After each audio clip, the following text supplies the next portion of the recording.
Oui.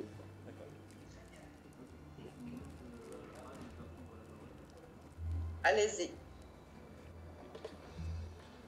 Donc bonjour à tous, merci d'être venus. Donc aujourd'hui, le Club Santé organise son premier grand événement.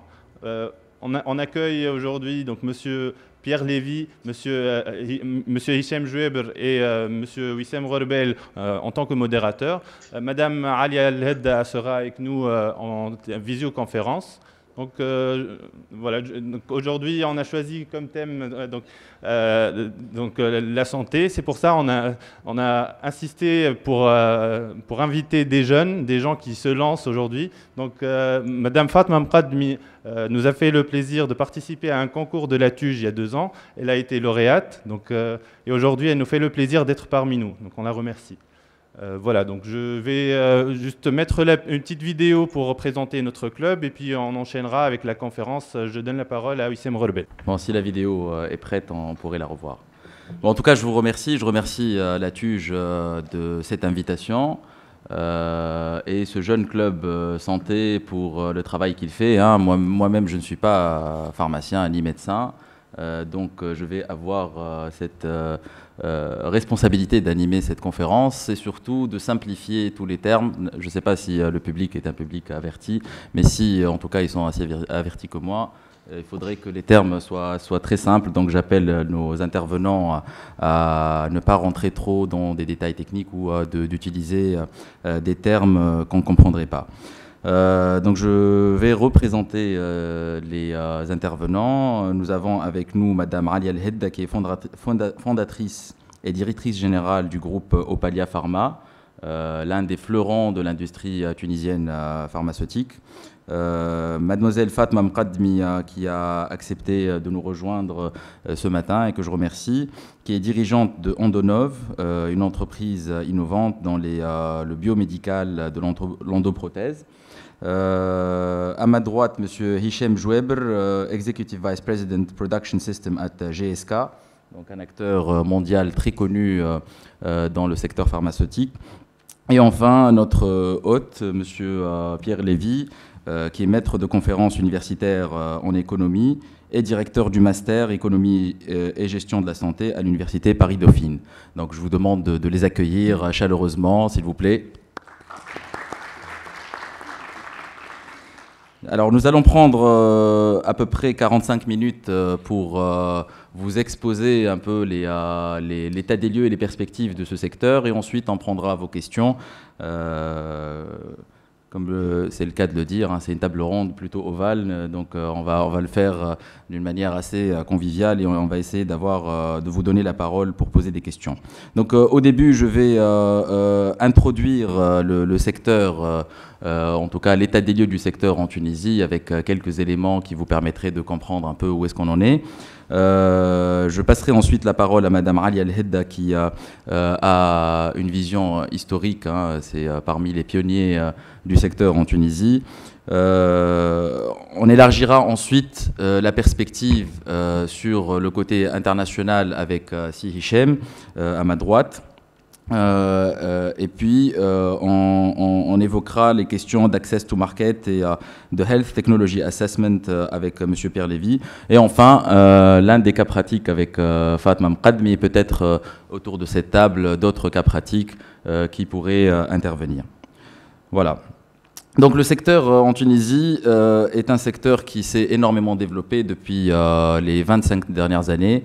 On est parti de 3 acteurs en 87. Nous en sommes aujourd'hui à 56 qui travaillent sur l'industrie pharmaceutique, que ce soit du médicament humain, que ce soit des dispositifs médicaux, ou alors également pour tout ce qui est vétérinaire. Donc c'est assez vaste. Ce secteur emploie à peu près 5300 personnes en emploi direct, sans compter en tout cas tous les sous-traitants et tous les emplois indirects que ça peut générer. Ce sont des emplois qualifiés, puisque 40% des gens qui travaillent dans ce secteur sont des ingénieurs, des pharmaciens, des biologistes. Donc par rapport à la moyenne nationale, c'est quand même un secteur, on va dire, à haute valeur. Je vous rappelle que la moyenne nationale en Tunisie, c'est 15%. C'est-à-dire aujourd'hui en Tunisie, quand on crée 100 emplois nouveaux par an, il y en a 15 seulement qui vont vers des gens très qualifiés. C'est également un secteur avec en tout cas un marché assez important. C'est à peu près 1,5 milliard de dinars par an. Ça, c'est les chiffres de 2011, sachant que c'est un marché qui évolue à plus de 10% annuellement. Il faut savoir que depuis la création de la CNAM en 2007, le marché n'a pas cessé de se développer, puisque la CNAM en Tunisie a offert une couverture médicale pour beaucoup en tout cas pour l'absolue majorité de la population, et que cette couverture, comme les process se mettent en place, s'étend de plus en plus. Donc chaque année, il y a une évolution naturelle du marché local de plus de 10%. Bon, la CNAM creuse son déficit, mais le marché se développe. Sur ce marché, il y a à peu près 47%, 50% qui sont produits localement. Donc les acteurs locaux, qu'ils soient génériqueurs ou qu'ils prennent des licences pour fabriquer des princeps sur place, produisent à peu près 47%. Le reste est directement importé. Donc vous imaginez, c'est à peu près 700 ou 800 millions de dinars par an d'importation directe sur le marché local. Alors malheureusement, quand on voit également la répartition ça, c'est le marché en valeur, en termes de dinars. Après, quand on voit en termes d'unités, on se rend compte que sur le marché local, on fabrique des produits à faible valeur ajoutée, donc déjà épuisés. Donc il y a à peu près 70% du volume en unités qui est fabriqué en local et 30% qui est importé. Donc là, vous voyez le rapport, pour 30% des unités, il y a 50% de la valeur du marché. Donc, pour comprendre un peu aussi la structure du marché local. Donc, il y a énormément de force dans ce marché en Tunisie. Il y a des gens assez qualifiés. Nous avons de bons pharmaciens, nous avons de bons ingénieurs, nous avons de bons biologistes, nous avons de bons techniciens. Et globalement, c'est un secteur en fait qui est peu connu, mais c'est quand même l'un des secteurs qui pourrait représenter quelque chose qu'on aimerait voir plus souvent en Tunisie.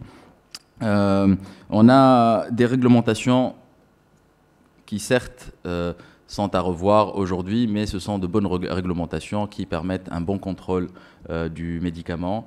Il y a des structures de l'État qui contrôlent tout le marché, toutes les autorisations de mise sur le marché. Une expertise prouvée, que ce soit dans le secteur public ou dans le secteur privé. Il y a des services de santé très développés en Tunisie, c'est-à-dire tout ce qui est en aval du secteur pharmaceutique est assez développé. Donc nous avons aujourd'hui un ensemble de cliniques, beaucoup de tourisme médical, beaucoup de choses en fait qui aident le secteur à se développer. Et à titre de référence, le marché tunisien pour 10 millions de personnes est l'équivalent en valeur du marché marocain où il y a 35 millions de personnes. Donc on est relativement en avance, on n'a pas un gisement inépuisable, mais on est relativement en avance là-dessus, même en termes de réglementation. En revanche, un ensemble d'acteurs se positionne aujourd'hui. Donc la problématique qu'on aimerait traiter aujourd'hui avec nos intervenants, au final 1,5 milliard de dinars en Tunisie, c'est pas énorme, et même quand bien même ça serait 2 milliards ou 3 milliards, c'est rien du tout. Le marché mondial des exportations, c'est 500 milliards de dollars.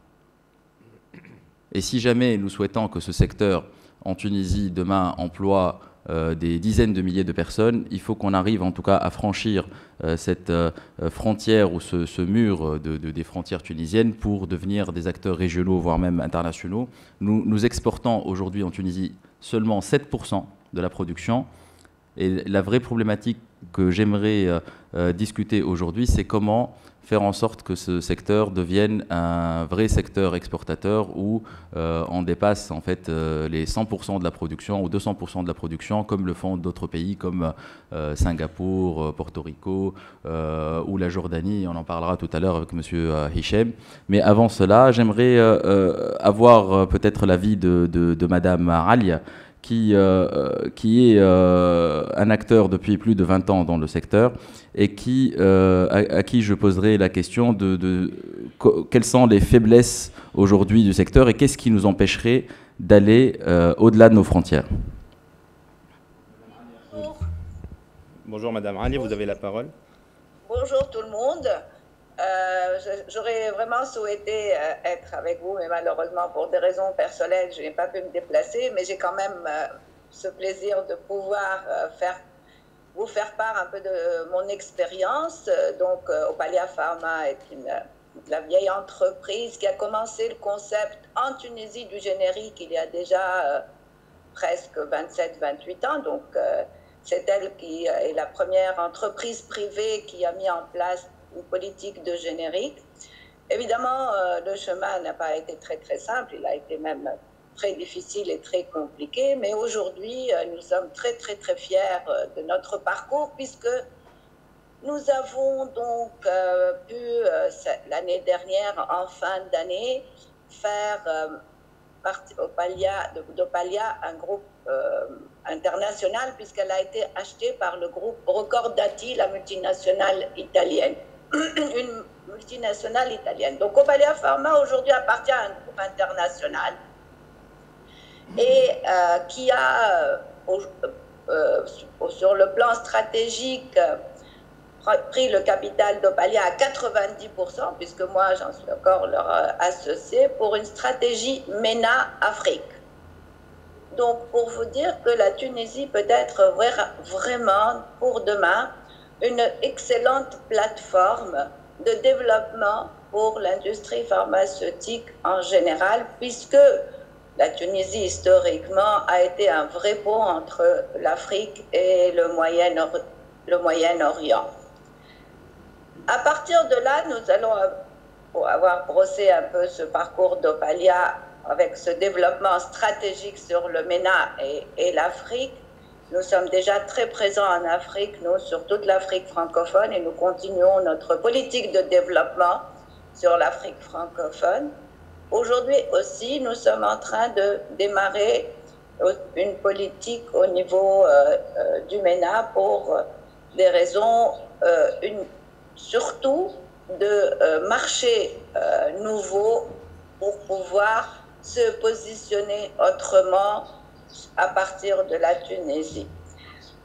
Alors, nos atouts en Tunisie, je vais commencer disons qu'on va commencer par les atouts. Donc la Tunisie, avant tout, est proche, évidemment, de l'Europe. Et ça, c'est très, très important. Nous sommes à peine à 1 heure de l'Italie, à 1 heure aussi de la France. Et ça permet donc, évidemment, sur le plan logistique, d'avoir une base et une plateforme où il y a non seulement une industrie pharmaceutique aux normes internationales, mais aussi un capital humain particulièrement développé. Et étant donné que l'industrie pharmaceutique est essentiellement basée sur l'immatériel, sur la création de valeur par l'homme et sur le capital humain, en Tunisie, il est possible aujourd'hui de trouver vraiment un capital humain très, très, très développé. L'autre atout de la Tunisie, donc, le fait qu'elle soit proche, le fait qu'elle soit au cœur de la Méditerranée, de l'Afrique et du Moyen-Orient, le fait aussi, donc, on a dit, d'un capital humain intéressant, jeune, curieux et prêt à se développer. En Tunisie, il y a aussi la possibilité à partir de l'Europe, de faire du transfert de technologie. En effet, aujourd'hui, la Tunisie, ce qui nous intéresse particulièrement, c'est qu'il puisse avoir de nouvelles unités qui s'installent et pas seulement en faire une plateforme uniquement de commerce, mais aussi une plateforme où nous pouvons fabriquer, produire des produits de haute valeur ajoutée. Et la Tunisie, donc, à part pour ça, elle pourra réellement offrir un environnement très, très intéressant. Madame Alia, si je puis me permettre, bon, il y a vraiment énormément d'atouts tels que vous le dites actuellement, mais qu'est-ce qui a empêché que cette internationalisation se produise avant ? Voilà. Donc là, alors, voilà ce qui s'est aujourd'hui.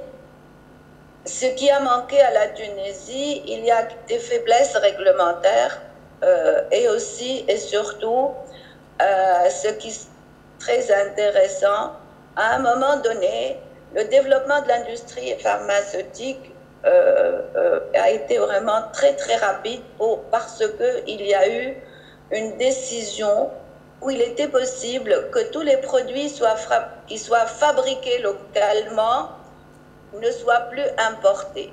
Pourquoi?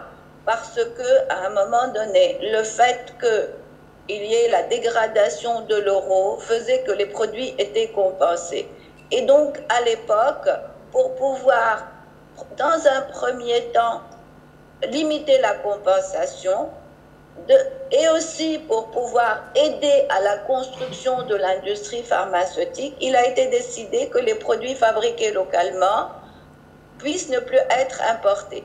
Ceci a beaucoup motivé toutes les grandes multinationales à venir faire premièrement une unité, celle de Sanofi Aventis, de pousser aussi les multinationales à utiliser le tissu industriel tunisien pour donner des licences. Et ceci a permis un très gros développement de transfert de technologie.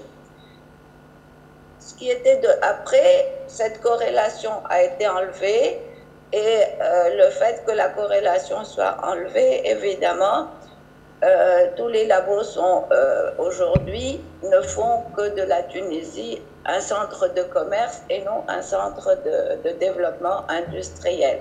Excusez-moi, Madame Alia, juste pour simplifier, corrélation.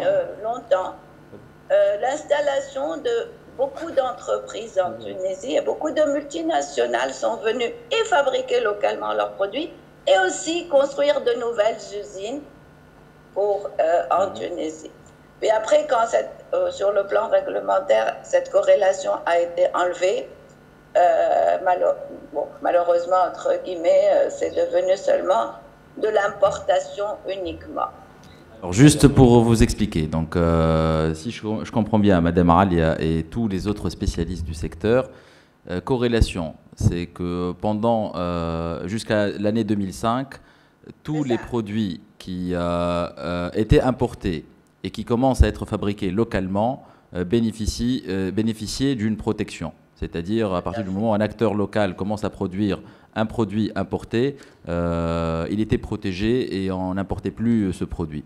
Ensuite, la compensation, c'est que comme l'État tunisien souhaitait garder des niveaux de prix assez accessibles pour la population, hein, je rappelle que le prix des médicaments rentre dans l'index d'inflation.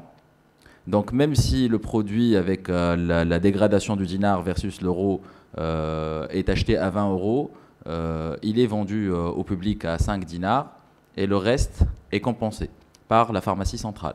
C'est un phénomène très dangereux, très très très dangereux.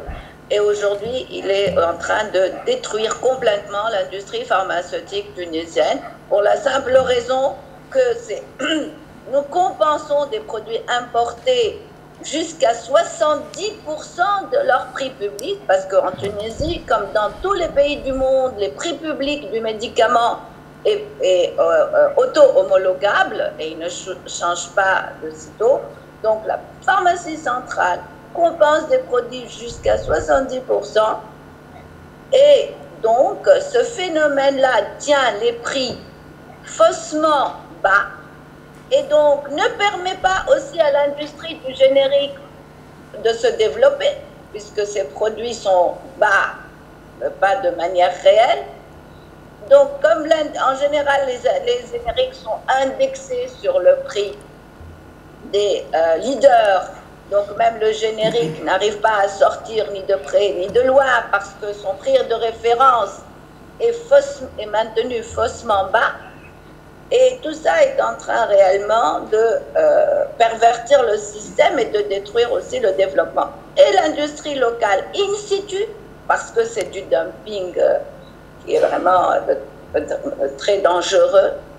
Et la Tunisie aujourd'hui fatigue énormément de compenser. Aujourd'hui, on compense presque 100 millions de dinars de produits par la pharmacie centrale. Donc, c'est un phénomène qu'il faut immédiatement résoudre parce qu'il ne peut pas, il risque de détruire toute l'industrie tunisienne. C'est très, très dangereux comme phénomène. Madame Aral, il y a juste une dernière question. Vous me parliez hier de manque de vision stratégique, parce que cette question de corrélation, de compensation, d'ajustement réglementaire, ce sont des petites briques. Mais pour vous, où est-ce que devrait se situer la Tunisie dans ce secteur mondialisé? Alors, pour moi, la Tunisie devrait, comme je vous ai dit, vraiment une plateforme qui serait réellement au cœur de la Méditerranée et où il y aurait un investissement de la part des multinationales, des laboratoires aussi de fabrication générique, pour pouvoir se développer et créer aussi, à partir de la Tunisie, une plateforme d'exportation au niveau de l'Afrique et du MENA. C'est-à-dire qu'aujourd'hui, ce qui serait très intéressant, c'est que les industries viennent s'installer en Tunisie. Ça permettrait d'éviter ce phénomène de compensation, puisque et tout se passera en dinars, donc il n'y aura plus le risque de cette importation où chaque dégradation de l'euro fait monter un peu plus la compensation, et mettre en place pour 3 ans, 5 ans, le temps de remettre de l'ordre et créer surtout un cadre réglementaire, mettre en place cette corrélation. Donc il faut réellement remettre en place et la corrélation jusqu'à mettre en place une réglementation bien adaptée à tous ces phénomènes qui sont en train de ne pas permettre à l'industrie pharmaceutique tunisienne, qui a été réellement réellement une industrie à très haute valeur ajoutée en Tunisie, elle ne risque pas aujourd'hui de se dégrader. Merci beaucoup, Madame Ali. Restez avec nous pour les questions. On comprend bien que le marché local est un enjeu important pour les acteurs nationaux, mais il ne l'est peut-être pas pour les acteurs internationaux, si Hichem. Bonjour tout le monde et merci pour l'invitation. Avant de répondre à votre question, je voudrais dire 2 mots. Que le secteur de l'industrie pharmaceutique, ce n'est pas un secteur qui peut être qualifié de marchand. C'est un secteur un peu particulier. C'est un secteur où le consommateur n'est pas consommateur, c'est un malade, c'est un patient. C'est un secteur où si on ne livre pas le produit, on risque la vie de ce malade. Et donc, vu de cet angle-là, toute analyse macroéconomique de ce secteur-là, certes, elle doit exister, mais elle doit être avant tout précédée par l'accessibilité du produit à ses patients. C'est le plus important, c'est ça qui est le plus important en fait dans la chaîne de valeur de ce produit. La deuxième caractéristique de ce secteur, c'est que vous le verrez avec les organismes, les mutuelles et sécurité sociale, celui qui consomme le produit, qui utilise le produit, ce n'est pas celui qui paye, d'accord? Et celui qui paye le produit, ce n'est pas celui qui recommande le produit. Parce qu'il y a, contrairement à d'autres secteurs marchands, j'ai un client et j'ai un fournisseur, là j'ai un payeur qui est différent des 2 autres acteurs. Donc c'est une chaîne relativement complexe. Et de ce fait, l'accessibilité et la complexité de ce secteur, on touche à des vies humaines et que par conséquent, le système, la valeur du produit, elle est dans sa qualité. C'est-à-dire que je comprends très bien qu'il y ait des réglementations très draconiennes pour protéger le patient, pour protéger les patients qui consomment ce produit, d'où les contraintes réglementaires importantes et de plus en plus importantes qu'on trouve dans tous les pays, ce qui rend complexe les demandes de mise sur le marché d'un pays à l'autre, et en général, ce sont des procédures indépendantes par pays. Quand on regarde le marché mondial, pour vous donner une idée, c'est 900 milliards de dollars par an. C'est un marché qui croît entre 3-4% par an. Mais quand on regarde mieux, aujourd'hui, analyse un peu plus ces chiffres, 36% du marché, c'est les États-Unis et le Canada. Ça veut dire que 36% des produits pharmaceutiques produits dans le monde entier sont consommés dans 2 pays, environ 300 millions d'habitants, qui consomment 36% des produits pharmaceutiques, en termes de valeur. Le deuxième marché, c'est l'Europe, 32%. L'Asie et l'Afrique, c'est 12%. Donc, si on vise un niveau de couverture médicale de toute la population, vous imaginez le potentiel de croissance de ce secteur. C'est un secteur aussi qui est très éclaté en termes d'acteurs. Je crois que les 6 premiers représentent 33% du marché mondial. Ça veut dire que c'est un secteur où la croissance interne et la croissance externe va s'accélérer. Il y aura forcément des restructurations de ce secteur de plus en plus. Le premier mondial ne représente que 6,8% du marché. C'est rare dans une industrie installée où le leader n'a pas 12-15%. Donc c'est un secteur qui va être amené à fusionner, c'est un secteur qui est amené à se développer vu le marché est porteur et à se concentrer parce que les acteurs restent éclatés malgré la taille des acteurs importants.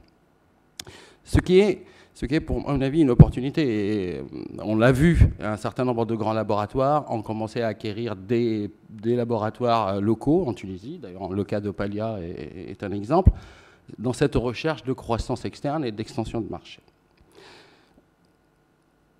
Si pour répondre à votre question, je pense que ce serait bien de se positionner de 2 casquettes. Alors, j'ai la chance et l'honneur d'être tunisien, donc je vais me positionner côté tunisien pour dire ce que la Tunisie doit faire pour attirer un industriel pharma dans le pays. Et puis après, je prendrai ma casquette de tous les jours comme dirigeant chez GSK. Je vais me dire qu'est-ce qu'il faut que la Tunisie mette en place pour que je puisse un jour imaginer installer une unité de production en Tunisie. Je ne sais pas, on peut la jouer comme ça. Même si tous les jours vous êtes tunisien, répondez-nous aux 2 questions. Je vais prendre juste une casquette 10 minutes en étant tunisien, mais ce qui a un objectif fixé par son patron qui est développer la société en Tunisie et qu'est-ce que vous allez faire. Je pense que côté tunisien, ce n'est pas le protectionnisme qui va développer l'industrie pharmaceutique en Tunisie. Donc ça c'est une donnée de base. Il faut, comme je vous ai dit au début, la pharmacie, on a des malades derrière. Et aucune règle de protectionnisme ne peut être acceptée dans ce secteur. Il faut que les produits circulent, il faut que les produits soient disponibles, parce que derrière, je veux sauver des vies. La deuxième chose importante pour la Tunisie, le secteur il est très vaste. Hein. On a des représentants de l'industrie pharmaceutique, produits pharmaceutiques. On a une représentante pour le medical device, si j'ai bien compris. Il y a la biotechnologie, il y a les vaccins. Et donc, c'est un secteur vaste. Il est inconcevable qu'un pays comme la Tunisie vise de développer tous les segments en même temps. Ça prendrait beaucoup de temps. Et donc, il faut concentrer les moyens que nous avons sur des segments particuliers sur lesquels nous avons des outils. Des atouts, pardon. On peut en développer, si vous voulez, plus tard.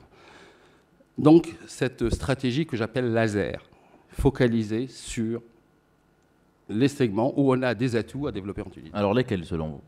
Alors, moi, je vois plusieurs. Hein. Juste pour vous donner une idée, le coût de lancement d'un nouveau produit aujourd'hui dans l'industrie pharmaceutique pour un blockbuster, c'est le coût de $1 milliard. Donc, le laboratoire qui va venir s'installer en Tunisie, il faut qu'il sache pour un nouveau produit, c'est $1 milliard. Donc, c'est des coûts énormes. Moi, je pense, quand je vois les atouts de la Tunisie, et je crois que Madame Ali en a parlé, hein, clairement, et là, je prends un tout petit peu l'autre casquette, les compétences, ça existe. Nous avons un bon système de pharma. Enfin, je crois que c'est un des rares pays, avec peut-être le Maroc, où même les visiteurs médicaux sont des pharmaciens, des médecins et des vétérinaires. On est tous d'accord là-dessus ici chez moi. Le problème là, juste, qu'est-ce qu'on doit cibler? En termes d'industrie, moi je pense qu'on a un potentiel important pour commencer sur la partie amont du processus pharmaceutique, c'est-à-dire les principes actifs. Pourquoi les principes actifs? 60% du coût du cost of good manufactured d'un produit pharmaceutique, c'est le principe actif. Donc vous parlez bien d'industries capitalistiques qui ne viennent pas en Tunisie juste pour des problématiques de marché local. Non. Mais, parce que de toute manière, le marché local est exigu, mais qui viennent investir dans des usines et qui mettent des centaines de millions de dollars en Tunisie. Et pourquoi ça? Pour deux choses. C'est qu'effectivement, on ne viendra pas en Tunisie pour le marché tunisien. On vient là pour s'installer en Tunisie et rayonner sur le marché africain, européen, moyen-oriental. Donc, qu'est-ce qu'il faudrait mettre en place, alors, du coup, pour convaincre ces gens de venir mettre des centaines de millions de dollars en Tunisie? Un acteur comme GSK, par exemple. Et là, je parle à Hichem Joueber, le vice-président de GSK. Tunisien tout de même, mais... on a un certain nombre de critères importants. Donc, effectivement, côté... c'est un domaine qui est très réglementé. Donc, il faut que le droit des affaires soit clairement établi, que la protection des brevets soit clairement un souci de tous les jours. Il faut une infrastructure dans le pays qui soit à même de permettre, je dirais, le bon fonctionnement des unités. Il faut un système d'éducation et de lien avec les universités de recherche pour adapter les compétences aux besoins de cette industrie. C'est une industrie, comme vous l'aviez dit tout à l'heure, qui demande beaucoup de qualifications, beaucoup d'ingénieurs qualité, beaucoup d'ingénieurs process, beaucoup de biologistes, beaucoup de chimistes, beaucoup de médecins, de pharmaciens. Et donc, le niveau de compétence générale en Tunisie, je pense, permet de fournir ça. Mais les critères de type droit des affaires, sécurité, infrastructure et protection de la propriété intellectuelle. Quel est le pays dans lequel vous êtes installé? Pour ce segment-là, pour les principes actifs, on est beaucoup installé à Singapour. D'accord. Et alors, à Singapour, combien exporte Singapour en principes actifs? Mondialement, je ne peux pas vous dire, mais pour moi, par exemple, 40% de mes principes actifs sont produits à Singapour. Singapour, c'est un pays de 700 km², c'est tout petit. Et en chiffre d'affaires? En équivalent produit vendu, ça représente 5 milliards. 5 milliards de dollars. C'est plus que c'est 1,5 fois le secteur du textile, c'est 2 fois le secteur du tourisme tunisien. Et combien d'employés en tout? Dans le monde ou Singapour? Non, à Singapour. Singapour, je dois avoir 1700 personnes.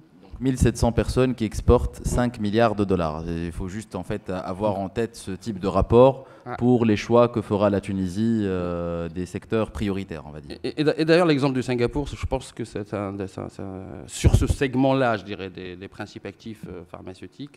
Quand je dis principes actifs, ça peut être de la chimie très fine, des principes actifs chimiques, ou des produits de synthèse ou de biotechnologie. Donc c'est le secteur des actifs, c'est ce qui fait qu'un produit devienne un médicament. Alors maintenant, je parlerai à Hichem Joueber, l'ATUG1 tunisien. Oui. Quand est-ce que vous vous installez en Tunisie? C'est en cours. Non, c'est pas en cours. Non, il est clair. Moi, je pense que pour pouvoir faire ça, il faut étudier le cas Singapour. Singapour, c'est un tout petit pays qui a décidé un jour, il y a 12 ans, de devenir grand dans le secteur de l'Asie. Il veut être le leader de l'industrie pharmaceutique pour une population de 3 millions d'habitants, 700 km² de surface. Et ils ont dit, je veux être le leader du secteur de la santé de toute l'Asie. Et leur stratégie, ils ont mis en place des facilités économiques d'installation, de TVA, de taxes, etc. Mais le plus important, c'est que c'est pris en charge par l'État directement. Et ils ont créé une entité qui vise à aller chercher les locomotives du secteur. C'est-à-dire que leur objectif, c'était d'attirer les grands laboratoires vers leur pays, en disant que si j'attire un industriel de principes actifs, les investissements sont très lourds, donc il est fixé sur le territoire.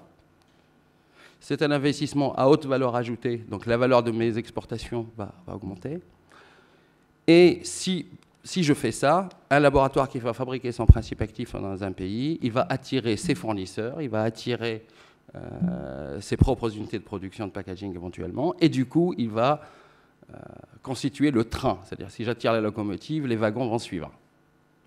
Ça, c'est une bonne stratégie. Ils ont beaucoup de moyens, et aujourd'hui, 3 ou 4 des plus grands mondiaux sont installés sur place. Donc, c'est ce que je ferai, moi.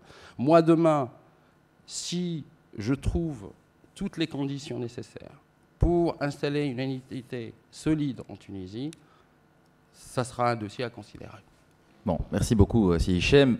On parle beaucoup de cette exportation et on voit qu'il y a des pays qui sont tout petits, qui n'ont pas de marché local et qui exportent 5 milliards de dollars à l'étranger. Monsieur Lévy, on a discuté hier de la problématique de market access et de, on va dire, labyrinthe, on va dire, de juridictions, d'institutions dans tous les pays. Et je crois que vous avez un ensemble d'outils d'un côté et puis un peu une nouvelle structuration du marché en fonction de ces outils que vous devriez nous présenter et avec toujours la perspective, si demain des acteurs installés en Tunisie vont exporter sur cette région, qu'est-ce qu'ils devraient avoir en tête et comment ils devraient se préparer à cela? Ok, merci. Bonjour à tous.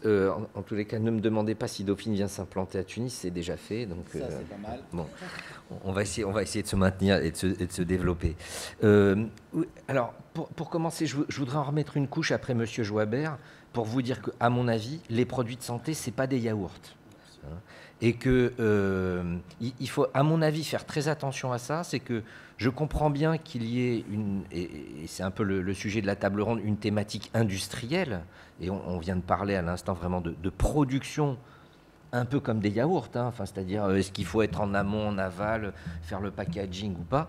Il me semble que, et on l'a vu avec la première intervention, tout le problème, et en Tunisie et dans n'importe quel pays, c'est qu'à partir du moment où on va parler des industries de santé, on va être à l'interface de politique de santé d'un côté et de politique industrielle de l'autre. Et que, malheureusement, inévitablement, ça ne tire pas vraiment dans le même sens. Et donc, on a vu tout à l'heure, quand on nous a parlé de cette histoire de la compensation, que justement... cette compensation, on peut la comprendre dans une perspective de politique de santé, comme voulant assurer l'accès au meilleur prix aux malades tunisiens, mais que ça se fait au détriment du développement industriel. Inversement, je pense que ça serait une erreur d'oublier que ce sont des produits de santé, donc des biens particuliers, et de se lancer dans une problématique purement industrielle. Parce que je vois mal une industrie pharmaceutique, pour le dire en bref, même s'il y a le dispositif médical qui est important aussi, enfin une industrie des produits de santé se développer exclusivement à l'exportation sans que la population tunisienne en bénéficie. Je pense que vraiment, ça, s'il y a un message, c'est celui-là, parce que dans le développement de la Tunisie, bon, il y a plein de bonnes choses qui se passent, il y a la démocratie, il y a l'éducation, mais vient tout de suite ensuite dans les revendications la santé. Et ça, je pense que c'est très important. Donc effectivement, ce que je voulais vous présenter aujourd'hui, c'est ce qu'on trouve un petit peu à l'international maintenant et qui conditionne une bonne partie de l'activité des industries de santé et qui est un double enjeu, à mon avis, pour les industriels qui voudraient s'implanter en Tunisie, pour savoir quelles sont les règles du jeu.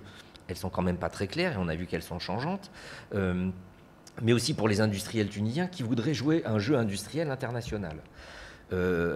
Sauf si on se met dans une logique, dans un segment de pur génériqueur. Je pense qu'il faut effectivement parler un tout petit peu de ce qu'on appellerait en bon français l'évaluation des technologies de santé, le Health Technology Assessment. Je vais essayer de vous en parler brièvement, si j'y arrive. Non, j'y arrive pas. C'est pas grave. Si, ça y est, pardon. Il faut un petit temps de latence. Donc, ce qu'il faut dire, c'est qu'effectivement, à l'échelle internationale maintenant, non, ça marche pas. C'est pas grave. À l'échelle internationale maintenant, il y a, si vous voulez, un nouveau cadre pour l'évaluation des produits de santé, des technologies de santé, qu'on appelle le Health Technology Assessment, et qui a remplacé quelque chose qui avait cours auparavant, qu'on appelait l'Evidence-Based Medicine. Et ce Health Technology Assessment, ce qui est intéressant, c'est de voir que c'est utilisé souvent pour un double objectif. D'une part, déterminer des politiques de prix et de remboursement qui s'imposent dans chaque pays, et aussi orienter des politiques de bon usage des stratégies de santé. Et ce qu'on peut dire, c'est que c'est important parce que ça conditionne l'activité locale. Mais c'est aussi important parce que pour les industriels, on a vu très clairement dans les big pharma, comme on dit, que ça a induit une restructuration de leur activité et de la gestion de leur portefeuille de produits autour d'une notion dite de market access, hein, pour gérer de manière beaucoup plus stratégique et anticipée le développement de leurs produits tout au long du cycle de vie. Et donc je vais vous parler un tout petit peu de ces deux aspects. Donc d'un côté, c'est dommage quand même que les... C'est pas grave, c'est pas grave. Dites-nous comment ces deux notions pourraient intéresser les acteurs du marché tunisien pour accéder aux marchés internationaux. Alors, je pense que, si vous voulez, il faut de toute façon bien voir quelles sont les règles un tout petit peu, ou l'exercice que fixe ce cadre, qui s'applique, je dirais, à la fois aux potentiels exportateurs tunisiens, mais aussi tout simplement à l'arrivée sur le marché ou à la mise sur le marché de produits de santé pour la population tunisienne. En fait, ce qu'il faut savoir, c'est que, bien sûr, reste important ce qu'il a été précédemment, c'est-à-dire la nécessité de démontrer l'efficacité, la sécurité des produits, la qualité de la production, mais apparaissent aussi maintenant de nouvelles dimensions, notamment sur les aspects, sur les aspects économiques et sur les aspects organisationnels. Sur les aspects organisationnels pour le système de santé national. Et ce qu'on peut dire, c'est que de ce fait-là, il y a un peu partout dans le monde maintenant, au moins une agence par pays, voire plusieurs agences, qui sont chargées de ce qu'on appelle le HTA, donc des agences. Alors en France, c'est la Haute Autorité de Santé, par exemple. Et il existe un réseau un peu informel qui, justement, a pour effet de faciliter cette activité. Parce que ce qu'il faut bien comprendre, c'est qu'effectivement, le lancement d'un produit est de plus en plus exigeant, consomme de plus en plus de ressources, et que les pays ont bien compris qu'ils peuvent être exigeants dans l'évaluation des produits qui arrivent sur leur marché, mais que ça risque de freiner l'accès au marché, et qu'il y a la nécessité donc d'essayer d'harmoniser, de converger, de partager les ressources qui peuvent l'être, comme par exemple les preuves cliniques, etc. Alors ça existe à l'échelle internationale, on le voit encore plus à l'échelle européenne. Et il me semble que là aussi, ça peut être un enseignement pour la Tunisie. Par exemple, on a vu que pendant longtemps, en Europe, chaque pays avait sa politique nationale et était fier de ses prérogatives. Bon. On a quand même lâché une partie de ça sur la partie en amont, qui est l'autorisation de mise sur le marché, puisque maintenant, sauf exception, l'autorisation de mise sur le marché, elle est faite par une agence européenne pour toute l'Europe. Et que, par exemple, on pourrait se poser la question de savoir si pour la Tunisie, il n'y aurait pas là un élément de réflexion. Je sais que c'est une thématique qui a failli voir le jour, et il faudrait peut-être revenir là-dessus. Mais en aval, parce que c'est surtout ça qui m'intéresse, on sait qu'une fois qu'on a l'autorisation de mise sur le marché, la question qui se pose, c'est mais est-ce qu'effectivement tel ou tel produit doit être mis sur le marché? Comment? Est-ce qu'il doit être remboursé? À quel prix? Etc. Et donc pour tout ça, on a effectivement des agences, on a des critères. Tout le problème, c'est que effectivement ces critères et ces règles du jeu sont quand même très nationales, et que justement dans alors, ça s'explique aussi par le fait que chaque système de santé a son histoire, sa culture, sa façon de fonctionner, etc. Mais ce qui est intéressant de voir, c'est que justement en Europe, on ressent là aussi le besoin de lâcher un peu peut-être de ses prérogatives nationales. Et il existe aujourd'hui un réseau vraiment structuré et formel des agences de santé de chaque pays de l'Europe qui essayent d'améliorer les choses pour simplifier les procédures et partager ce qui peut l'être. Bon, et donc là aussi, il me semble que, si vous voulez, ce qui est intéressant, c'est de comprendre que si on veut améliorer la santé de la population tunisienne, il faut effectivement peut-être mettre en balance d'un côté la protection de l'industrie naissante un peu des génériques, mais de l'autre côté aussi se donner la possibilité de faire, alors soit de produire localement, soit d'importer des produits plus innovants, plus coûteux, mais qui ont leur propre apport pour la population tunisienne. Et donc là, il y a un arbitrage vraisemblablement à faire. Alors c'est un peu contre-intuitif là, vous nous dites il faut importer peut-être des produits plus coûteux. Expliquez-nous un peu cette démarche. Alors, si vous voulez, le problème qu'on trouve partout, hein, Et aujourd'hui encore, même si dans les pays développés, on se targue de faire du Health Technology Assessment, il y a un moment où la décision finale, c'est la décision du payeur. Est-ce que j'accepte de payer ce produit? Bon. Le problème, c'est que l'instinct, je dirais, du payeur en tant que tenant les cordons de la bourse, c'est de payer le moins cher possible. Et donc d'avoir une argumentation et une problématique très limitée qui consiste à raisonner ligne par ligne en disant mais moi j'ai besoin, je dis n'importe quoi, d'un antihypertenseur, je veux l'antihypertenseur. Et je vous confirme que les autorités en Tunisie fonctionnent exclusivement comme ça. Mais elles n'ont pas le monopole, on le retrouve à l'échelle internationale. Hein, donc, bon. Mais l'idée c'est quand même d'essayer de dépasser ce raisonnement un peu simpliste parce que justement avec des produits plus innovants et vraisemblablement plus coûteux, d'une part, le coût du produit lui-même peut être en partie, le surcoût du produit lui-même peut être en partie compensé par des économies ailleurs. On peut économiser des hospitalisations, on peut éviter une aggravation des complications du diabète ou la même chose avec les vaccins, a fortiori, que des enfants tombent malades. Et même s'il y a un surcoût au total, il faut voir si ce surcoût n'est pas acceptable au regard du bénéfice thérapeutique pour les patients qui en bénéficieraient.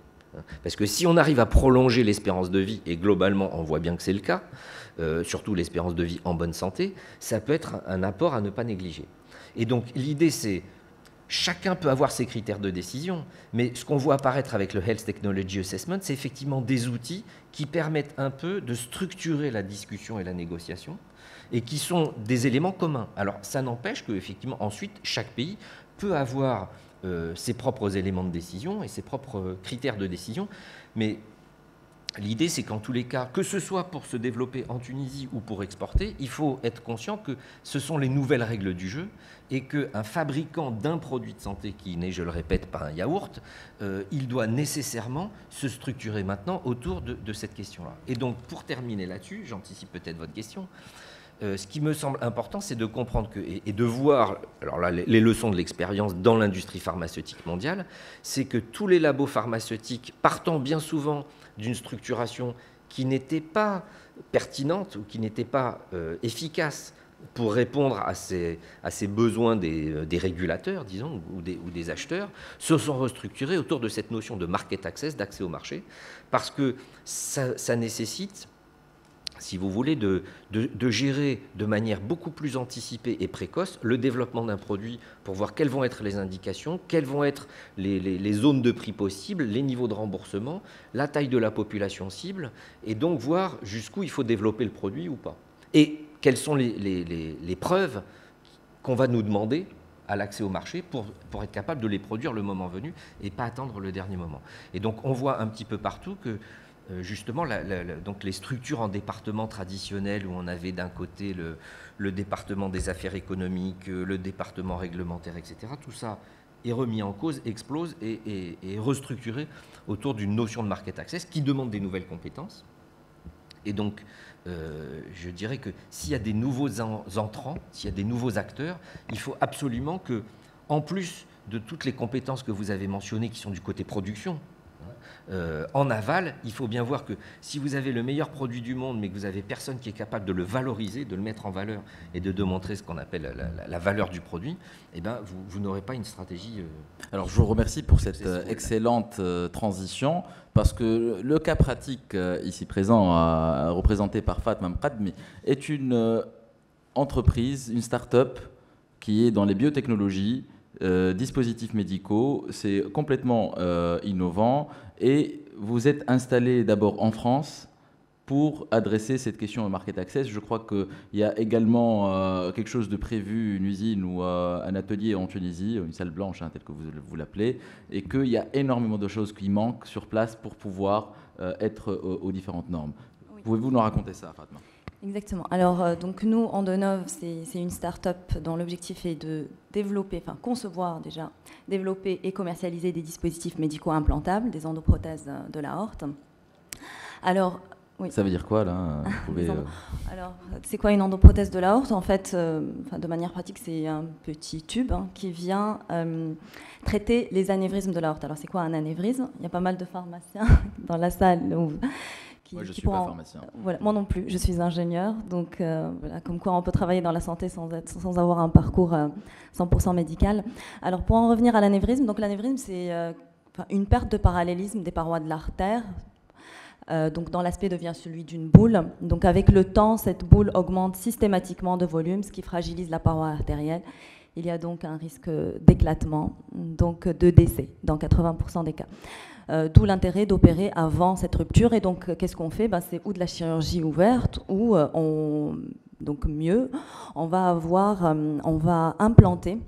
Donc on va opérer une toute petite ouverture au niveau des 2 plis de laine, là, donc c'est en bas de l'abdomen, pour introduire, merci, pour implanter au niveau de cet anévrisme, donc ce petit tube qui va venir court-circuiter l'anévrisme, et donc les parois artérielles ne sont plus mises sous pression.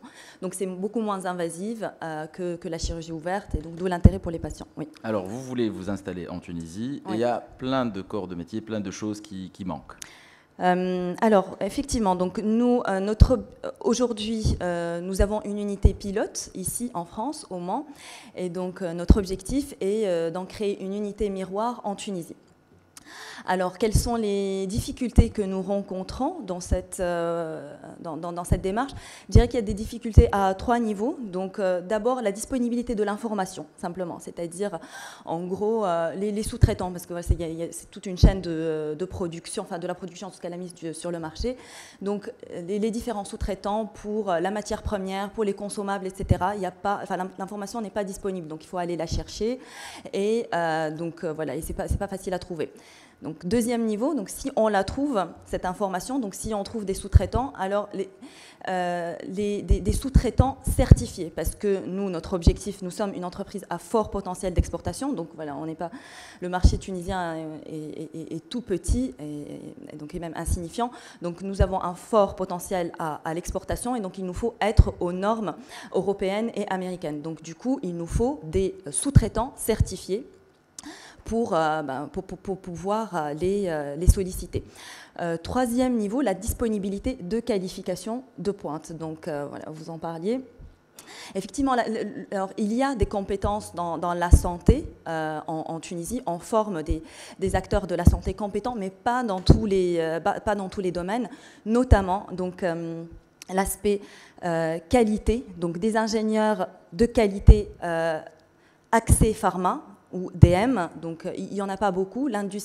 Le système tunisien, ou les formations tunisiennes sont assez axées officine et pas assez industrie, alors que une bonne partie, si ce n'est la majeure partie de la valeur ajoutée dans ce secteur est dans l'industrie. Donc voilà, il n'y a pas assez de personnes qui sont formées dans ce secteur. La mise sur le marché, donc le market access également, donc des compétences sur le réglementaire et sur la valorisation du produit qui manque. Donc voilà, c'est comme ça que je synthétiserai les différents points.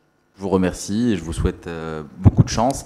On va prendre quelques questions dans les 20 minutes qui nous restent. On va prendre une série de 5 questions. Donc s'il vous plaît, vous vous présentez, vous donnez la question et vous dites à qui vous l'adressez. Et ensuite, on va y répondre, on va prendre un autre tour après. Allez-y.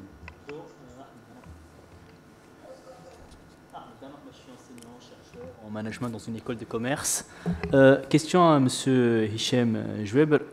Vous avez parlé notamment de l'exemple de Singapour. Moi, ce qui m'intéresse aussi, c'est, vous dites que vous avez 1700, grosso modo, employés à Singapour, mais qu'il y a beaucoup d'emplois induits auprès des sous-traitants. On estime à combien d'emplois indirects générés par un emploi dans l'industrie pharmaceutique? Parce que je pense que ça sera aussi intéressant à savoir pour voir le potentiel. Merci. On prend une deuxième question. Il n'y a pas de questions, c'était clair? Je vais vous désigner pour poser des questions sinon. Moi, Skmish, pharmacien, donc j'ai une petite question à Madame Fatma. Donc, est-ce qu'au niveau de la Tunisie, est-ce qu'il y a des aides pour promouvoir l'esprit start-up? Et est-ce qu'il y a des ponts à la fois entre les universités, ces start-up, mais aussi entre les start-up et les industries déjà basées? Est-ce que vous avez des ponts avec, je ne sais pas, des industries basées localement en Tunisie? Est-ce qu'on peut avoir des aides et une collaboration?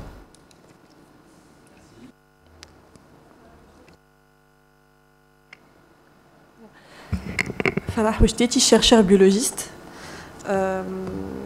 Alors ma question en fait s'adresse à Monsieur Joueber. Justement, je voulais savoir comment est-ce que vous faites pour acheter les licences ou les produits issus de l'innovation ou issus de la recherche scientifique. Voilà. Merci. On a une question derrière, Monsieur.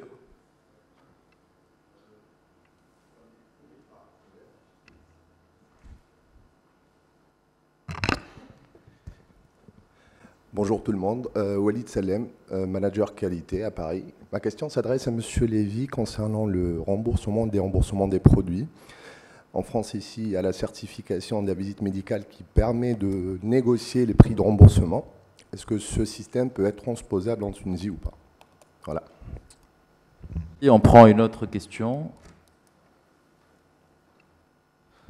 Bonjour, chez Lirdiara, je suis entrepreneur en solutions IT pour la santé.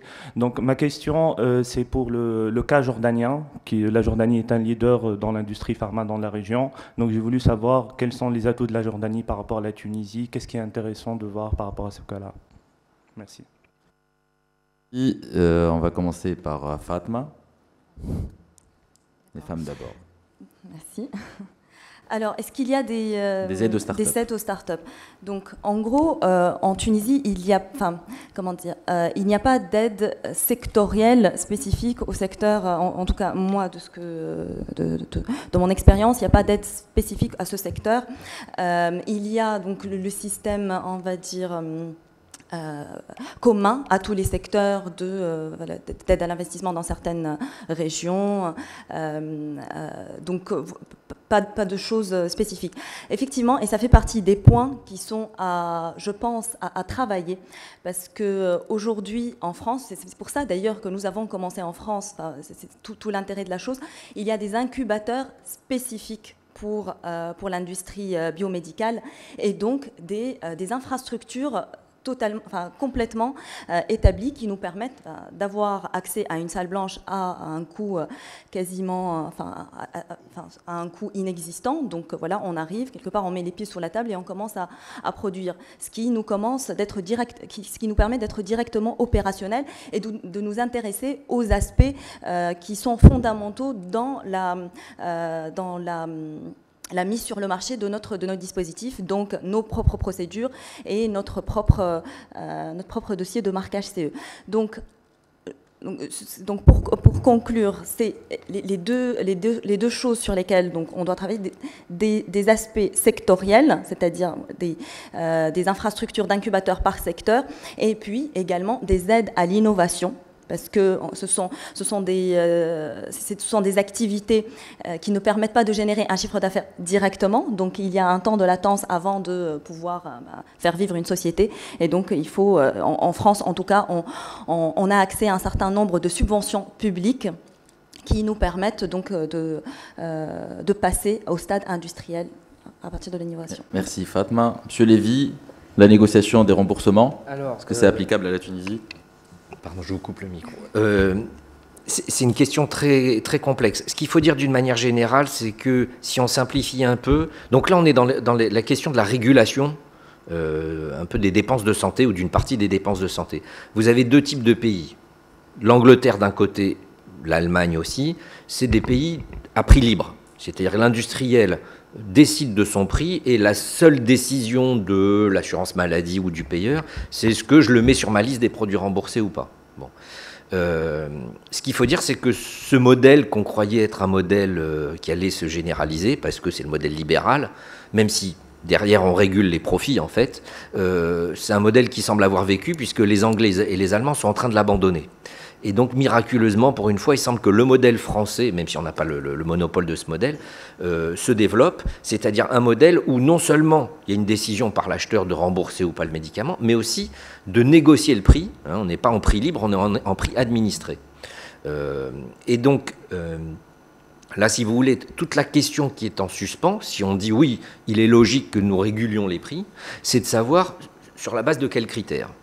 Et donc ça, c'est ce qu'on appelle, pour faire du franglais, le value-based pricing, hein, le prix fondé sur la valeur, qui est une question économique fondamentale. Enfin, pour les économistes, c'est très intéressant de revenir à ces fondamentaux. Et là, le jeu est assez ouvert. Jusqu'à, très précisément, le 5 octobre 2013 en France, la valeur d'un médicament était comprise comme étant sa valeur clinique, son bénéfice thérapeutique. Est-ce que j'améliore la santé d'un patient grâce à ce traitement par rapport à l'arsenal thérapeutique existant? Et en fonction de l'apport d'un nouveau produit, on lui donne un prix plus ou moins intéressant, avec un premium, comme on dit, une prime de prix. La tendance qu'on voit maintenant en France rejoindre je dirais le modèle un peu international, c'est de dire il faut aussi considérer la valeur économique du médicament, puisque du point de vue du payeur, du point de vue de l'acheteur, un peu de la collectivité, payer pour un médicament, c'est investir. C'est une dépense d'investissement pour la santé d'un individu, un peu son capital humain. Et donc l'idée, c'est quel est le retour sur investissement? Alors non pas en dinars ou en euros, mais en termes de bénéfices thérapeutiques. Est-ce qu'on améliore sa survie? Est-ce qu'on peut acheter des années de vie en bonne santé, d'une certaine manière?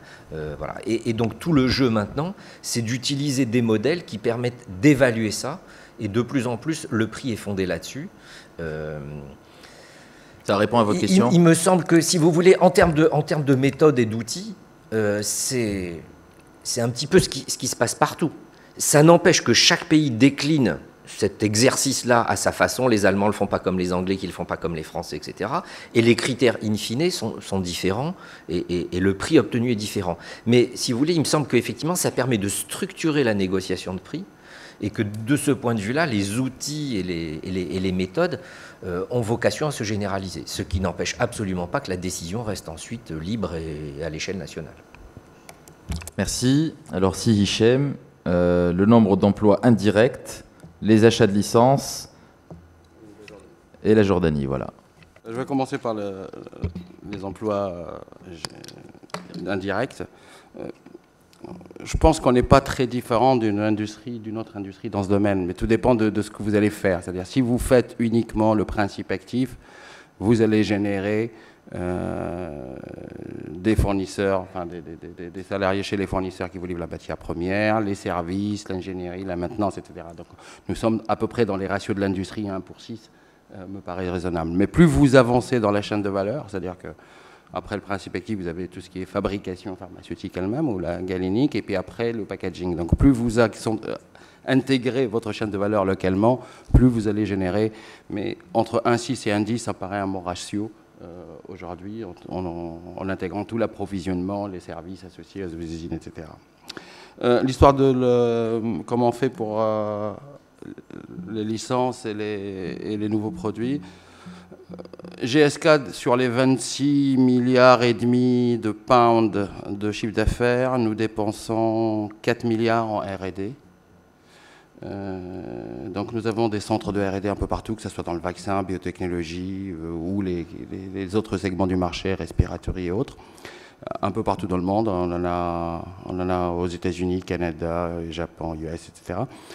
Mais nous avons aussi nos propres incubateurs, c'est-à-dire qu'on a des incubateurs, on prend des idées des universités en général, et on fait des incubateurs de nouvelles idées, et quand les produits aboutissent, effectivement, on a l'acquisition de ce produit ou l'acquisition de ça. On fait aussi beaucoup d'acquisitions externes, de petites biotech, de petites start-up, un peu partout dans le monde. Donc c'est ce que font tous les laboratoires, toutes les grandes compagnies. Donc il n'y a pas de... Mais par contre, c'est rare qu'on fait des produits en licence. Ça existe, mais en général, c'est sur des gros volumes, des gros boosters, mais avec d'autres laboratoires partenaires. La Jordanie. La Jordanie, c'est un cas à étudier, effectivement, parce que la Jordanie, elle s'est dit, moi aussi, je veux développer ma présence sur le marché Moyen-Orient, Asie du Sud-Est, dans le domaine de la santé. Et bien sûr, vu leurs moyens et vu les moyens financiers, etc., ils ont choisi de développer beaucoup les génériques. Donc ils ont une activité importante de production de génériques, et ils inondent aujourd'hui des marchés de type Égypte, de type bien sûr Jordanie, de type Bangladesh.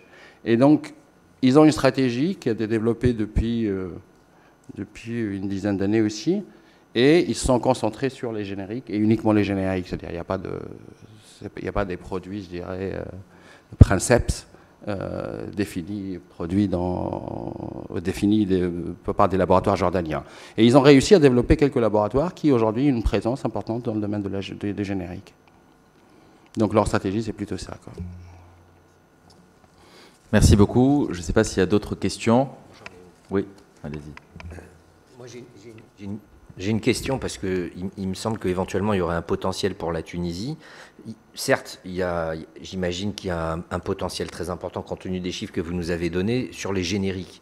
Mais est-ce qu'une partie d'un éventuel avenir tunisien pour l'industrie des produits de santé, c'est pas les biosimilaires? Parce que là, en allant vers de la haute valeur ajoutée, c'est quand même autre chose que du générique. Et compte tenu du fait que la Tunisie est quand même relativement développée, qu'il y a des ressources humaines en nombre et en qualité, c'est peut-être plutôt vers ça qu'est l'avenir. Oui, absolument. D'ailleurs, c'est ce que je dis. Moi, je veux dire, une des stratégies, c'est plutôt chercher la valeur ajoutée. C'est-à-dire, moi, je cherche pour la Tunisie de fixer des industries locales qui sont plutôt des industries de princeps. Et je commencerai par les principes actifs parce que je pense que c'est là où il y a le plus de valeur. Donc, clair, c'est-à-dire, je ne suis pas du tout partisan pour la stratégie jordanienne en Tunisie. Ça, c'est clair. D'autres questions? On en prend 3 autres encore parce qu'on doit libérer la salle à 11h30. Juste une question, est-ce que vous avez développé des incubateurs justement en Tunisie? La réponse, elle est non. Pas encore, pas encore. Non, dès que l'opportunité se présente, oui, pourquoi pas. Aujourd'hui, ils sont plutôt en Amérique du Nord, en Angleterre et en Asie. Ma question concerne beaucoup plus... Présentez-vous. Mohamed Kabar, pharmacien biologiste. Ma question concerne plus le marché des anticorps monoclonaux. Donc ça a été plus ou moins abordé avec la question des biosimilaires, notamment le rituximab, qui est un médicament très utilisé et qui tombe dans le marché public très bientôt. Mais la technologie des anticorps monoclonaux concerne aussi bien le domaine thérapeutique pur que le domaine des réactifs de laboratoire, du diagnostic biologique. Et donc c'est vraiment un secteur très important. La technologie existe. Je pense qu'on a les compétences en Tunisie pour développer ce secteur. Et c'est un secteur qui est très... Enfin, comment dire, pour donner simplement une idée, 1 millilitre d'anticorps monoclonal coûte aux environs de 400 €. Cette technologie-là, on a, je pense, les moyens et les compétences pour le développer. Est-ce que c'est pas plutôt là-dessus qu'il faut aller chercher finalement de la vraie valeur ajoutée plutôt que sur des génériques donc, sur lesquels la marge finalement sera très très faible? Merci. Une autre question? Si Hichem voulait commenter, peut-être. Ah, il y a une autre question là. Je me permets de poser une petite question à Madame Ali Aled. Aujourd'hui, on a autour de la table plusieurs étudiants, des gens qui veulent revenir vers la Tunisie. Donc, on voudrait avoir votre avis sur leur place, la place des compétences tunisiennes, donc qui sont en train de se former aujourd'hui partout dans le monde. La Tunisie est aujourd'hui une grande opportunité parce qu'il y a des jeunes, beaucoup d'industries qui sont en train de se développer et de s'installer. D'autant plus que les anciennes, disons, entre guillemets, industries génériques qui se sont installées il y a une vingtaine d'années sont en train, aujourd'hui, les 10 premières sociétés de générique qui se sont installées il y a à peu près 20 ans sont en train de s'internationaliser et de demander des compétences de très haut niveau. Et je pense qu'avec eux, il est possible aujourd'hui de réécrire encore une nouvelle histoire dans le développement de l'industrie pharmaceutique tunisienne et surtout pour pouvoir, grâce à eux et avec eux, l'internationaliser. C'est-à-dire que aussi bien au niveau du principe actif qu'au niveau de la fabrication soit de génériques, soit aussi de faire aujourd'hui comment dire, comme vous dites, des incubateurs. Il y a beaucoup d'espace en Tunisie. Il y a tous les outils nécessaires au niveau des financements pour que les jeunes puissent trouver des idées nouvelles et développer des idées nouvelles. Bon, merci beaucoup. Bon, on a parlé de beaucoup de choses. Hein. J'espère qu'on a répondu à toutes les questions. C'était assez riche, même si en 1h30, on ne peut pas traiter tous les éléments. Ah, il y a une autre question? Juste, je réponds 2 secondes à votre question. Vous avez tout à fait raison. C'est-à-dire que, comme je l'ai dit tout à l'heure, il faut que la Tunisie se développe, sélectionne les segments où il y a le maximum de valeur ajoutée, qu'on soit clair. Pour tout ce qui est réactif, reagent, diagnostic industry, c'est clair. La valeur ajoutée elle est énorme. Par contre, les investissements sont hyper lourds. Okay? Donc, il faut aller vraiment convaincre un laboratoire. GSK ne fait pas ce type de produit. Mais par contre, il faut convaincre les Chiron Blood Testing, toutes ces entreprises-là, effectivement, leur montrer nos atouts pour venir les attirer. Mais ça fait partie de la maximisation de la valeur ajoutée créée sur place. Je suis d'accord. Merci. C'est bon? On a répondu à toutes les questions? Ok. En tout cas, merci beaucoup. On a parlé de beaucoup de choses. On a parlé de marché local, de marché international, de propriété intellectuelle, d'acteurs locaux, d'acteurs internationaux, de start-up, d'incubateurs. On a parlé de politique de santé versus politique industrielle. On a cité les exemples de Singapour, de la Jordanie, il y en a d'autres. D'accord, je te passe la parole juste après. Et donc, voilà, il y a énormément de choses. Il faut que vous sachiez qu'actuellement, la Tunisie est un laboratoire à ciel ouvert. Il y a énormément de choses qui se passent qui ne sont pas dans les médias. Donc il y a beaucoup de réflexions court, moyen et long terme qui sont menées, et notamment sur l'un des secteurs les plus importants qui est celui de la pharmacie. J'ai la chance de participer en tout cas à une étude stratégique du secteur qui est gérée avec la Banque mondiale et la présidence du gouvernement et qui associe un ensemble d'acteurs locaux, internationaux, plus du secteur privé et du secteur public. Donc il y a énormément de choses qui se produisent et cette réflexion est en train de germer. Peut-être que, en tout cas, l'objectif, c'est de faire de ce secteur un secteur fortement exportateur. Le marché local étant exigu, c'est vers cette orientation, en tout cas, qu'on souhaite s'orienter. Et donc, la question de la valeur ajoutée est posée, la question de l'access to market est posée, la question des startups dans les biotechnologies également est sur la table. Énormément d'espoir, en tout cas, hein, autour de cette réflexion qui, je l'espère, en tout cas, mènera à minima à élaborer une vision stratégique assez, non seulement optimiste, mais surtout ambitieuse du secteur. Mais il faut savoir en tout cas que si on veut demain attirer des acteurs comme GSK et les convaincre de venir en Tunisie, la première étape c'est que vous-même, vous soyez déjà convaincus de revenir en Tunisie. Et moi je vous fais un appel de cette tribune pour que vous soyez vous-même des acteurs du changement, des agents du changement. Si vous voulez que la Tunisie bouge, il faut que vous-même vous reveniez tout de suite en Tunisie, parce que c'est maintenant en fait qu'on a besoin le plus de vous. Voilà, je vous laisse la parole. Merci beaucoup. Merci Wissem. Donc pour finir sur une note positive, donc aujourd'hui on a deux invités. Monsieur Anas Dogui qui est lui-même en train de créer sa start-up, donc il travaille beaucoup. On a eu la chance aussi de l'avoir parmi nous dans le concours Adventure, donc qui est parmi nous aujourd'hui. Et puis Madame Farah Ouchteti qui a gagné le prix L'Oréal UNESCO pour les femmes en sciences. Donc on voudrait vous les remercier et puis c'est un exemple pour les jeunes aujourd'hui. Voilà, donc je vous remercie tous d'avoir participé à cette table ronde et puis le club Atush Santé va continuer ses activités. On espère vous avoir parmi nous. Merci Wissem, merci pour tous les intervenants. Merci.